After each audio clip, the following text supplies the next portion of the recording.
Nós pedimos aos irmãos que atentem para as palavras que será dita, para que cada um medite naquilo que é verdade, porque trata-se de unidade e a unidade tem que ser na palavra. E vamos atentar essa palavra para que essa unidade aconteça de fato. A união faz a força. É na união que nós vemos o poder de Deus operar.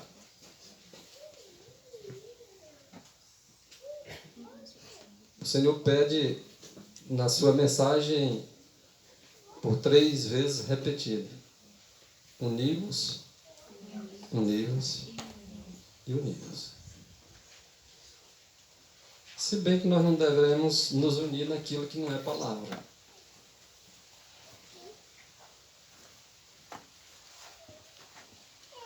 Mas devemos nos esforçar o máximo possível para termos paz uns com os outros.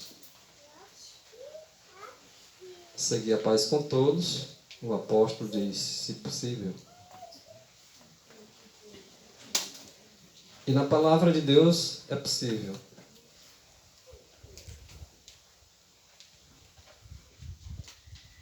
Nós vamos estudar sobre esse ponto que já foi bem analisado, já ontem. Nós vimos o próprio amanhecer do dia, já alguém falando, né, da unidade. Também os cânticos de louvores aqui, as músicas, falaram também. Naquilo que já tiver sido enfatizado, nós vamos ser breve, para nós andar o máximo possível, para adquirir o máximo de conhecimento possível, sem atropelar. E os irmãos têm também a mesma oportunidade que eu, que estou aqui à frente,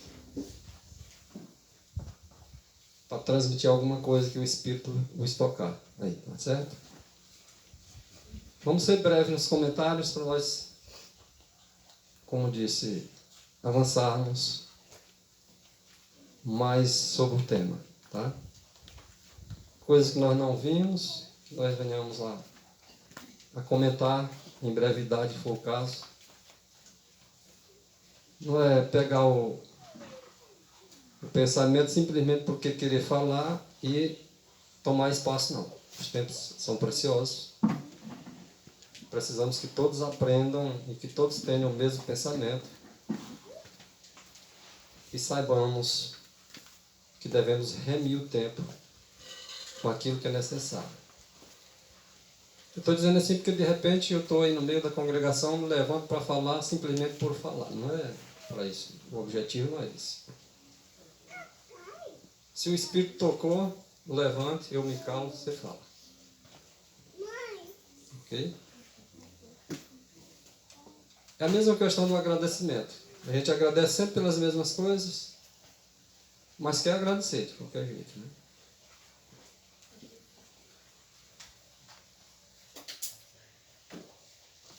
Mas que todos podem se manifestar. Todos receberam conhecimento. Deus não dá o conhecimento só para o irmão Vastelo, só para o irmão Maurício. Com certeza não. Dá para os demais também. E unidade é um tema necessário. Nós temos que ter unidade na reverência, nos procedimentos que nós tomamos, nos pensamentos, nas palavras. Se pararmos aqui agora, está todos unidos. Silêncio absoluto. Amém. Para honra e glória de Deus. Amém. E que cada um permaneça atentos assim e permaneça em silêncio, glorificando o nome de Deus da forma como estão. Amém. No pensamento. A minha boca vai falar aquilo que está sendo gerado no meu cérebro.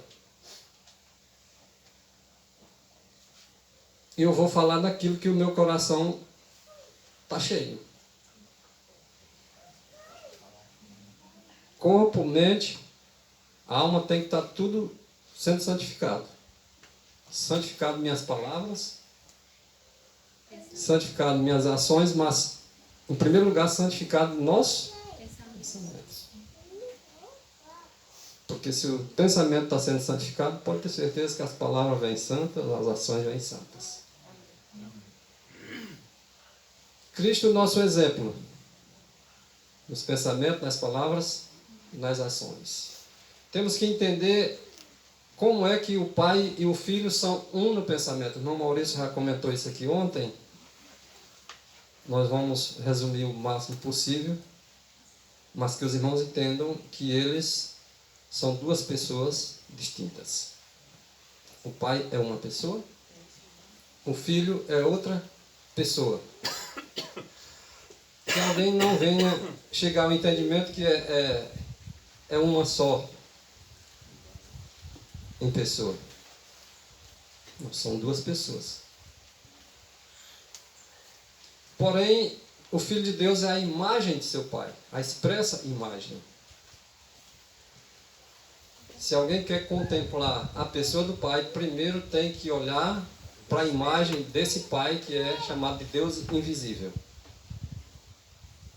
Torna-se visível na pessoa de Jesus Cristo, que é a imagem de seu Pai.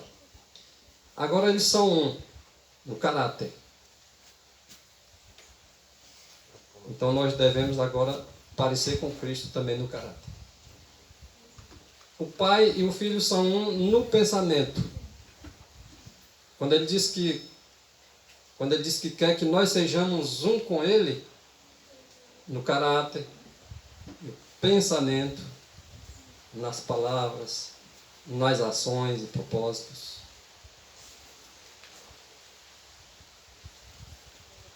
Mas para isso precisamos do próprio Espírito, do Pai e do Filho, para que nos molde segundo a sua semelhança e a imagem que foi perdida, inclusive,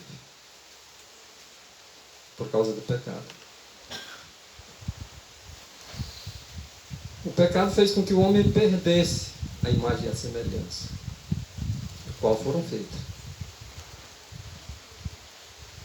O Pai disse para o Filho: façamos o homem conforme a nossa imagem, conforme a nossa semelhança. O homem foi feito com pensamento divino, palavras e ações puras.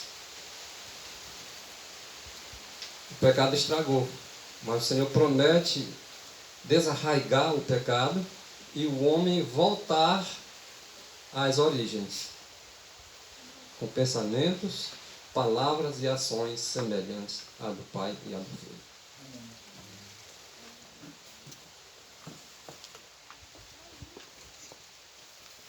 Visto a palavra, que a unidade tem que ser em Cristo, a palavra.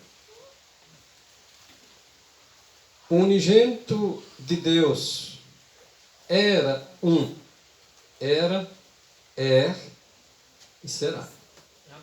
Um. Um em natureza, um em caráter e um em propósito. Nós também devemos ser um com Cristo assim. Natureza, caráter, propósito.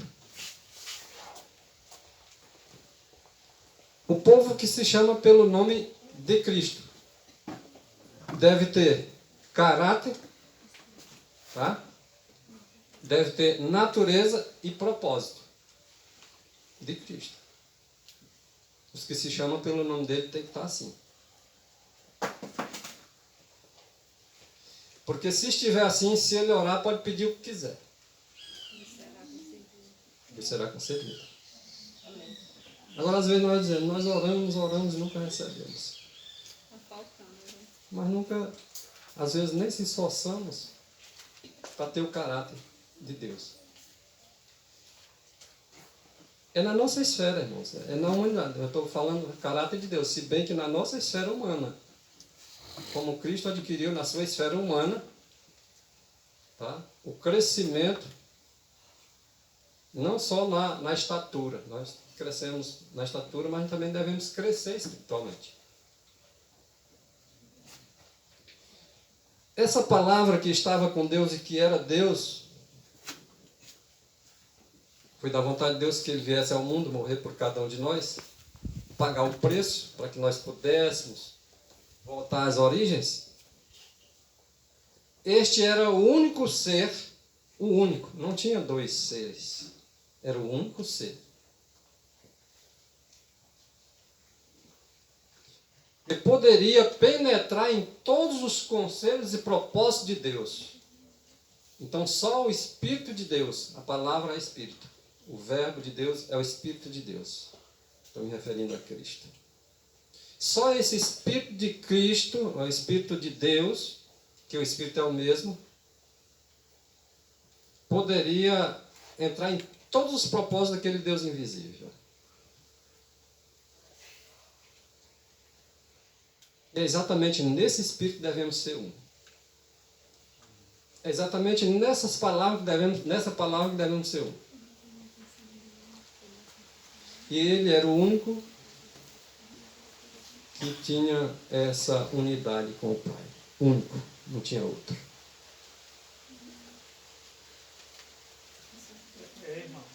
Irmão.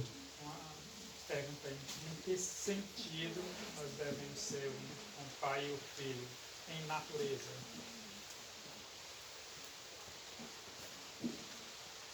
E lá no texto está dizendo que nós temos que ser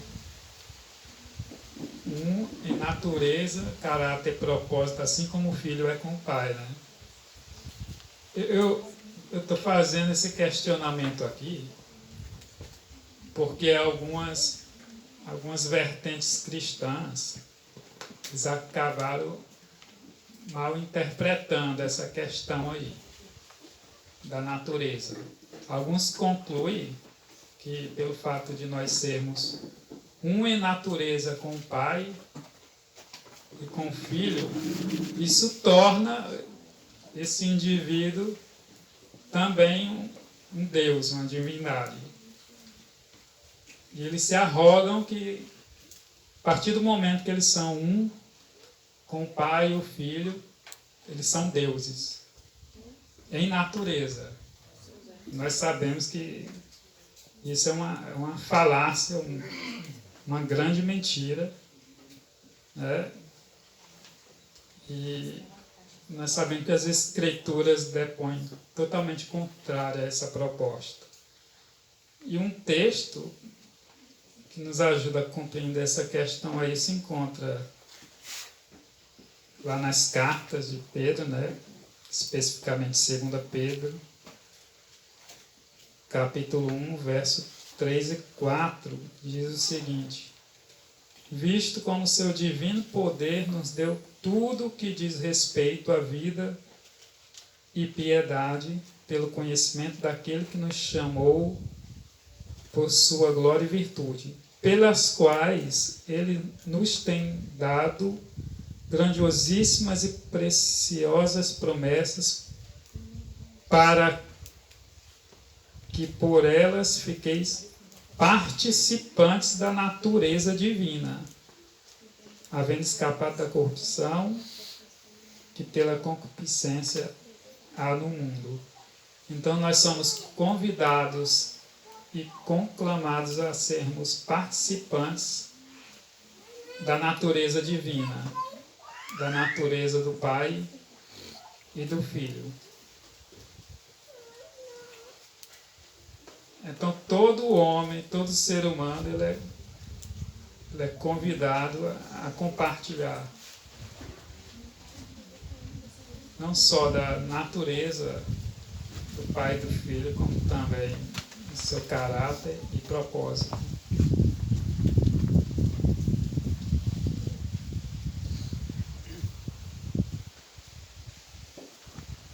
Simples de nós entendermos esse ponto. Só dando uma resumida aqui.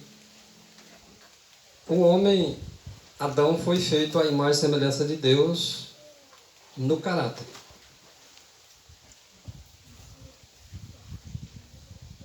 Ele precisava desenvolver. Porque foi feito a simetria. Uma oportunidade de desenvolver. Nós temos essa oportunidade de desenvolver o caráter. Deus não colocou o caráter dele que está já prontinho em nós, não. Tem que desenvolver. A questão de deuses, muitos confundem, né? Até onde for verdade, nós aceitemos. O filho de homem é homens. O filho de Deus são deuses. O Cristo não falou, vós sois deuses. Agora, para adorar, só um. Digno de toda honra e toda glória, só um. Para muitos, há muitos deuses e muitos senhores. 1 Coríntios 8, verso 5. Para nós, só um.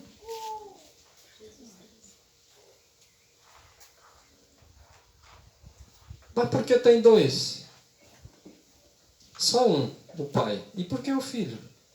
Se são duas pessoas distintas, o Pai não é um, o Filho não é outro, então agora temos dois deuses. Outros são encaminhados erradamente no entendimento. Porque a imagem do Deus invisível era exatamente a palavra do único Deus.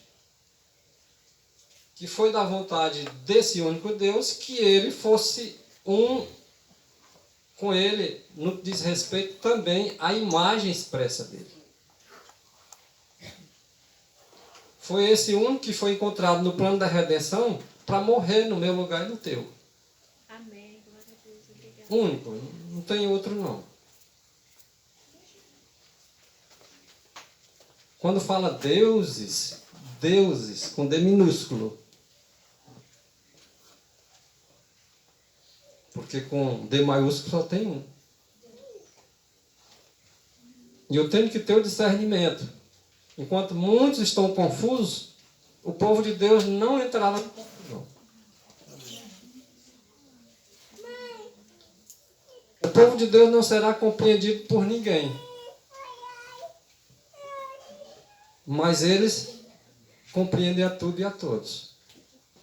Se é que tem o Espírito de Deus. Nós só não vamos compreender as coisas no seu todo quando o Espírito de Deus não está em nós. Mas quando é o Espírito de Deus que está em nós, habitando em nós, agindo por nós, efetuando tanto querer como realizar em nós, nós sabemos discernir o certo do errado.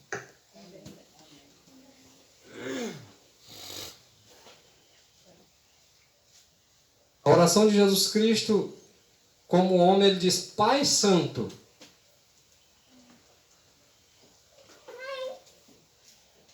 Reconhecendo que a santidade do Pai era plena, era completa, era total. Pai Santo, guarda em teu nome aqueles que tu me deste. Porque ninguém chega até Cristo se o Pai não deu, não. Primeiro o Pai dá. Agora os que o Pai dá, esse nenhum deles se perde. Nenhum. Então, Pai Santo, guarda eles no teu nome. O que é guardar uma pessoa no nome do Pai?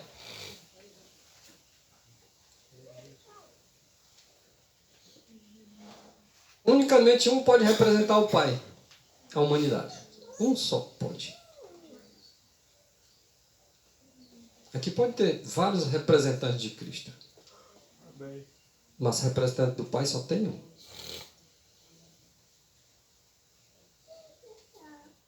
E foi do agrado dele exatamente que a sua palavra, que era equivalente a ele, igual a ele, pudesse morrer por aquele que foi feito por Ele.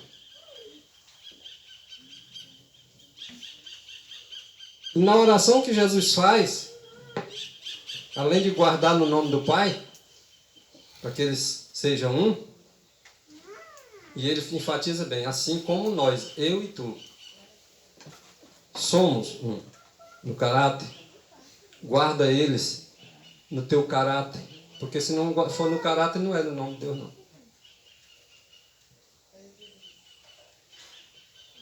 Para carregar o nome de Deus, o nome de Jesus, tem que carregar os atributos dele. Se você que professa carregar o nome de Jesus Cristo e não é misericordioso, e o caráter é defeituoso, não se assemelha nas palavras, não se assemelha nas ações, é porque o pensamento não está correspondendo. E ele enfatiza que eles sejam um em nós. Como é que nós vamos ser um em Cristo e no Pai?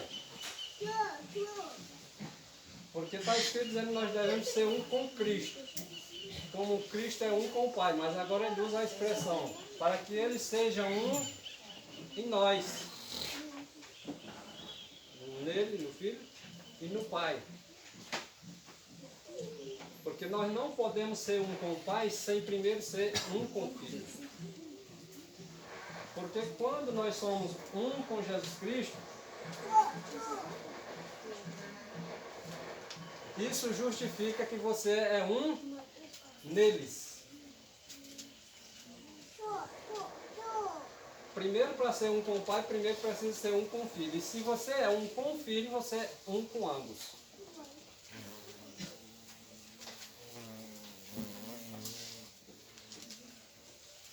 Tudo isso para que o mundo creia que ele, Cristo, foi enviado pelo seu Pai.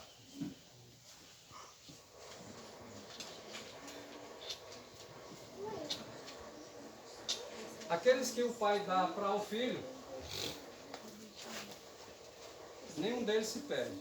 Porém, ninguém vai ao Pai senão com o primeiro pelo Filho. Muitas das vezes a Bíblia parece contraditória. Mas quando nós examinamos a Escritura, em conformidade com a lei e com o testemunho, nós vamos entender e discernir muito bem o que é certo e o que é errado e dar a verdadeira interpretação pelo Espírito do Pai e do Filho.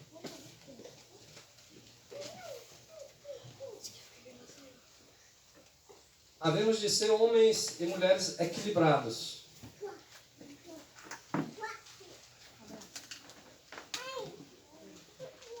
Enquanto muitos pegam os textos que lhes apraz da palavra de Deus, deixando de ouvir partes da palavra de Deus, porque não lhes agrada,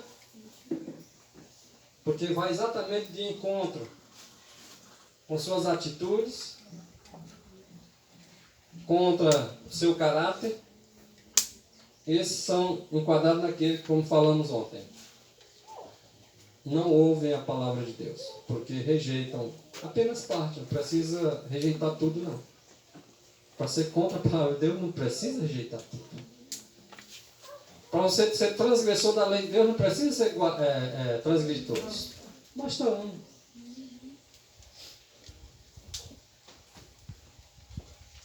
Portanto, em João 17, 23, continua a oração de Jesus. Eu neles. Que eles sejam em nós. Mas primeiro vamos entender o seguinte. Eu, Cristo. Neles, em nós. Primeiro Cristo em nós. E tu, ó Pai, em mim. Então, se o Pai está em Cristo, e ele sempre esteve em Cristo, reconciliando consigo o mundo, o único que pode fazer essa reconciliação no meu e no teu coração é Cristo.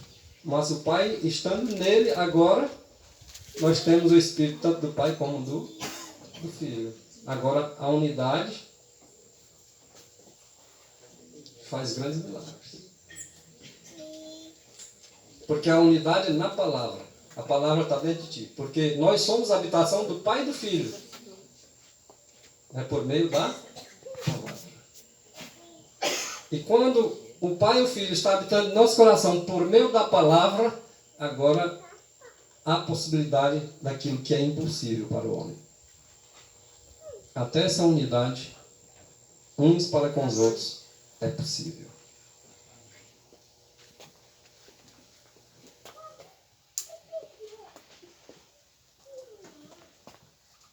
De forma que Jesus Cristo em nós, o Pai em Jesus Cristo,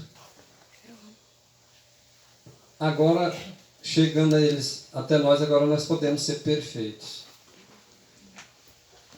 Perfeitos, porque o Pai é perfeito, o Filho é perfeito, e ele diz assim, sede perfeito.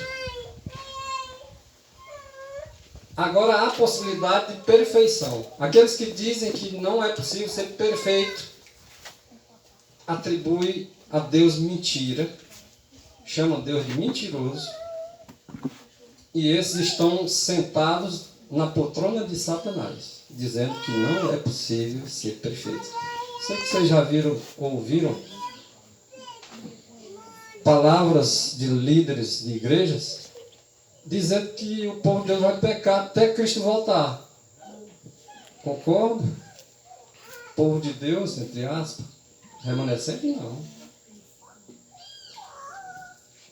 Os que professam ser povo de Deus, que diz que vai pecar até Cristo voltar, eles estão classificados dentre aqueles que são chamados de ímpios. Esses vão pecar até Cristo voltar.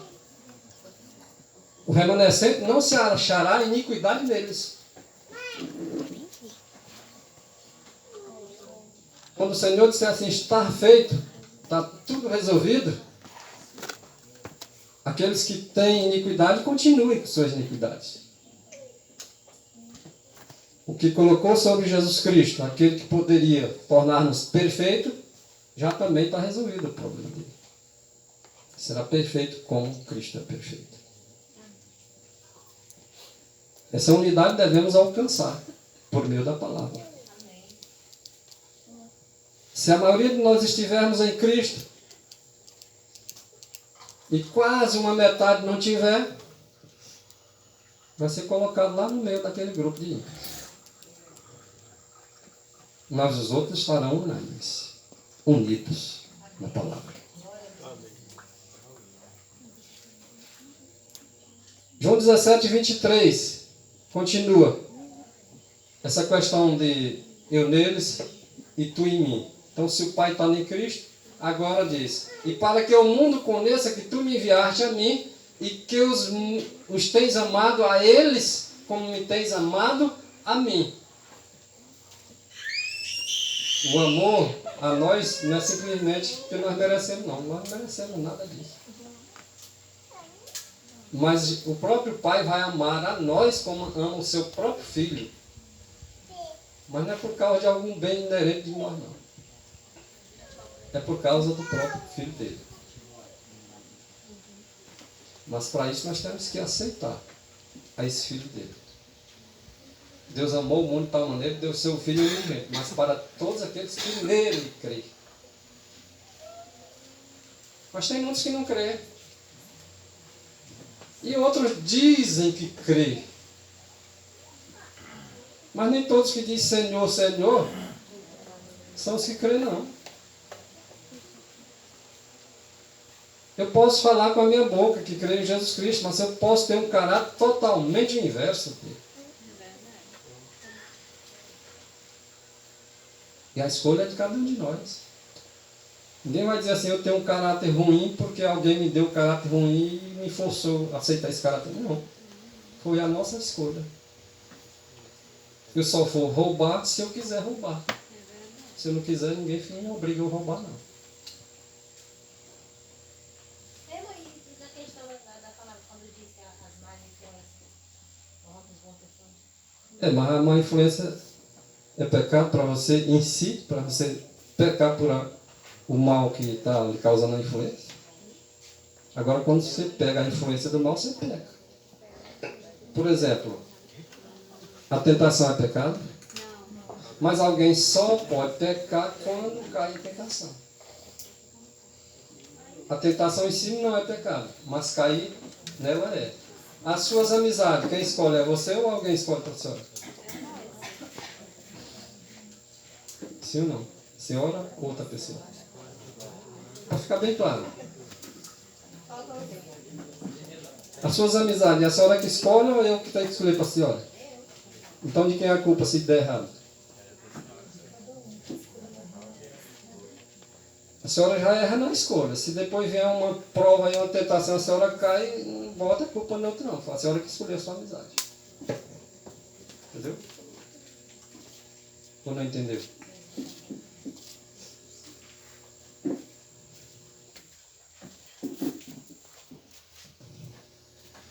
Agora que se complementa essa questão de eu neles e tu em mim, em João 14, 23, pode ver que ali foi capítulo 17, agora capítulo 14. Jesus respondeu e disse-lhes, se alguém me ama, guardará a minha... Isso aqui é característica de quem ama a Deus, irmão. É quem guarda a palavra de Jesus Cristo.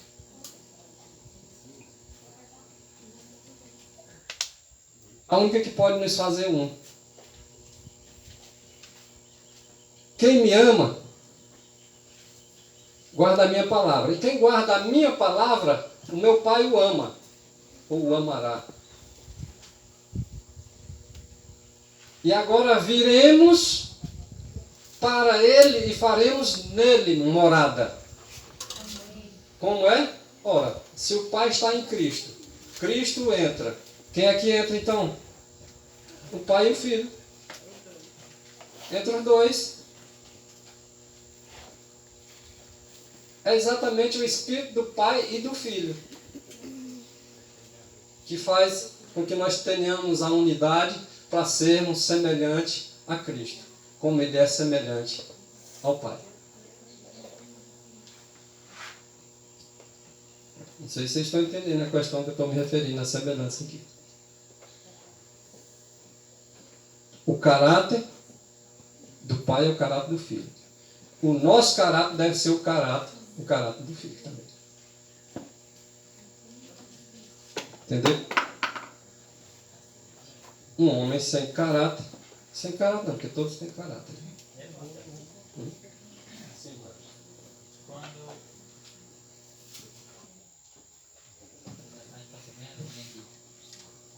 Essa questão do... Jesus disse, se alguém é que sua porta e bate, né? Aí ele entra por meio da sua palavra, né?